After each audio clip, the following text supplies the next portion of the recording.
I am Mario Khosla. And I'm Justin Kahng, and in our video, we'll be showing you how to use reaction stoichiometry to determine the percent silver in 1945 dime. So the background of this procedure is that understanding chemical reactions is one of the most basic skills in chemistry. And for example, stoichiometric principles and the laws of definite proportions and conservation of mass can help us accurately find percentage mass and percentage yield.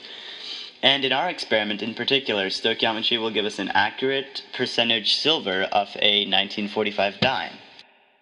So the purpose of this lab is to determine the percent silver in a 1945 dime after finding the mass of silver by using a series of chemical reactions using nitric acid and salt. So the hypothesis of this reaction is that the 1945 dime, should be composed of about 90% silver and 10% copper, and this is according to the literature value. Now, our reactions should produce similar results. So the first reaction is an oxidation-reduction reaction, which occurs between the silver and nitric acid. The silver is stripped of one of its electrons and becomes into an aqueous state. The now aqueous silver reacts with sodium chloride to form silver chloride, which is a precipitate which can be measured. So the methodology of this experiment is that various laboratory equipment can be used to carry out an appropriate reaction.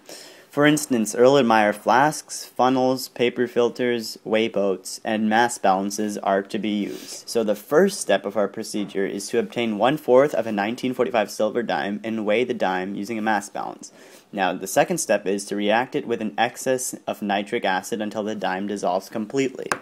So after that, you want to add an excess of sodium chloride, which is just basic salt, to the reaction mixture from step number 2, and react overnight to ensure a complete reaction between the sodium chloride and the silver. The next day, you want to filter the precipitate out of the solution by pouring it through a filter paper into a beaker, and you want to dry the precipitate overnight to ensure that all of the water evaporates, leaving behind only a pure precipitate. And then the next day, you want to weigh the precipitate to find the mass of silver chloride precipitate. And here you can see some of the pictures of our reaction. This is the paper filter which was used to collect the precipitate. So initially, we found that the weight of our dime was 0.959 grams, and to ensure that we had a complete reaction, we used a very strong acid which had a molarity of 6.0 moles, and we used 10 milliliters of it to make sure that all of the dime would be converted into an aqueous state. And then when we were finding the mass of a precipitate, we first had to find the mass of the filter, then subtract it from the mass of the filter plus the precipitate to find the mass of our dry precipitate. And in the end, we ended up with a percent silver of 60.0%. As you can see from the class data, you can see that the data is very spread out, with the lowest value of 60.0%, which was ours, and a higher value in the 150%. Now, let's move on to the results and discussion of this lab experiment. So, the mass of the silver chloride recovered indicates that the 1945 dime contains approximately 60% silver.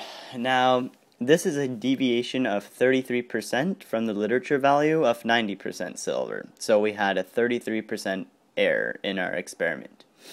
A possible chemical explanation for this deviation is that the formation of the complex ion AgCl2- would result in in a lower mass of the precipitate calculated. Now, we had to look up this source of error because we couldn't find too many in our procedure. So basically what this is that when there's a large excess of chloride ion, and when that is added to precipitated silver and water, the silver chloride can react with the additional chloride to form the water-soluble AgCl2-. And basically, as I stated earlier, this would result in a lower mass of precipitate.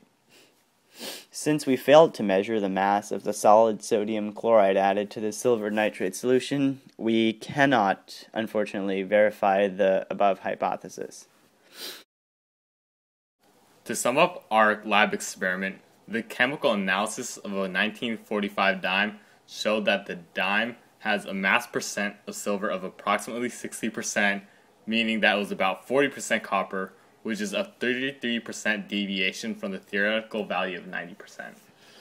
And as stated earlier, there are chemical explanations for this 60% silver instead of 90% silver, which is the introduction of an AgCl2 minus ion in the aqueous solution.